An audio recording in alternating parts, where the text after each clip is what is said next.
Adani group ने $100 billion के capital expenditure का बिग ब्यूटीफुल प्लान तैयार किया है। ये भारत में अब तक का सबसे बड़ा कैपिटल एक्सपेंडिचर होगा। इसे अगले 6 सालों में खर्च किए जाने की योजना है। जानकारी के मुताबिक इसमें सबसे ज्यादा खर्च रिन्यूएबल एनर्जी पर होगा। ये कैपिटल एक्सपेंडिचर प्लान मुख्य रूप से 3 महत्वपूर्ण सेक्टर के लिए बनाया गया है। इसमें एनर्जी बिजनेस के लिए 83 से 85% हिस्सा होगा। अडानी ग्रुप के सीएफओ ने बताया कि कैपेक्स का करीब 10% हिस्सा कंस्ट्रक्शन मटेरियल के लिए खर्च किया जाएगा, जबकि 6 से 7% भाग माइनिंग और मेटल बिजनेस के लिए इस्तेमाल किया जाएगा। हमारे सहयोगी और एनडीटीवी प्रॉफिट के बैंकिंग एडिटर विश्वनाथ नायर अदानी समूह के इस प्लान के बारे में पूरी जानकारी साझा कर रहे हैं। तो अदानी ग्रुप जो है वो $100 बिलियन यानी कि करीबन 8.5 लाख करोड़ रुपए का इन्वेस्टमेंट प्लान अनाउंस कर रहा है अगले 6 साल के लिए। इन 6 सालों में 3 क्रूशल सेक्टर्स पे ये जो पैसा है वो खर्च होगा। इसमें एनर्जी और इंफ्रास्ट्रक्चर एक सेक्टर बनता है, कंस्ट्रक्शन मटेरियल्स दूसरा सेक्टर बनता है और तीसरा सेक्टर जो है वो मेटल्स एंड माइनिंग रहेगा। जहाँ तक कि एनर्जी एंड इंफ्रास्ट्रक्चर का सवाल है, वहाँ पे करीबन 83-85% तक का सारा इन्वेस्टमेंट वहाँ जाएगा। करीबन 10% इन्वेस्टमेंट जो है वो कंस्ट्रक्शन मटेरियल्स में जाएगा और बाकी के 6-7% का investment metals and mining sector में जाएगा। ऐसा कहना है अदानी ग्रुप ऑफिशियल्स का, जिन्होंने एनडीटीवी प्रॉफिट के साथ एक एक्सक्लूसिव इंटरव्यू किया है। इसमें जो है सारा का सारा पैसा आगे जाके खर्च होगा इस चीज़ सिर्फ नए प्रोजेक्ट्स लगाने के लिए, कोई एक्विजिशन करने के लिए कोई ये पैसा ज़्यादातर खर्च नहीं होगा, ऐसा कहना है इन ऑफिशियल्स का।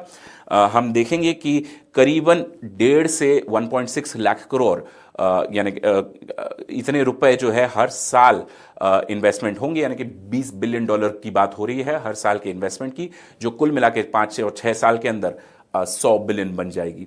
जहाँ तक अदानी ग्रुप का सवाल है, ये सारा का सारा पैसा जो है जो करीबन 1.6 लाख करोड़ का जो अमाउंट आ रहा है, इसमें ज़्यादातर पैसा इंटरनल कैश फ्लोज यानी कि कंपनी की खुद जो प्रोडक्शन और क्रिएशन है उसमें से पेमेंट, सेटलमेंट, प्रॉफिट और इंटरनल कैश फ्लोज में से ही करीबन 70% पैसा खर्च होने वाला है। बाकी के 30% पैसे यानी कि करीबन 40 से 50 हज़ार करोड़ रुपए के लिए इन्हें अदानी ग्रुप को बाहर के बैंकों के पास जाना पड़ेगा। इसमें फॉरेन बैंक्स, डोमेस्टिक बैंक्स और फॉरेन फाइनेंशियल इंस्टीट्यूशंस ये सारे के सारे इन्वॉल्व होंगे और इन्हीं पैसों से ये जो कैपेक्स साइकिल है वो आगे बढ़ेगा। करीबन 2028 तक ये सारा का सारा कैपेक्स साइकिल जो है पीक करेगा, यानी कि बाकी के 3 सालों में धीरे धीरे बाकी का पैसा खर्च होगा जो ज़्यादातर कंपनी खुद पे करेगी।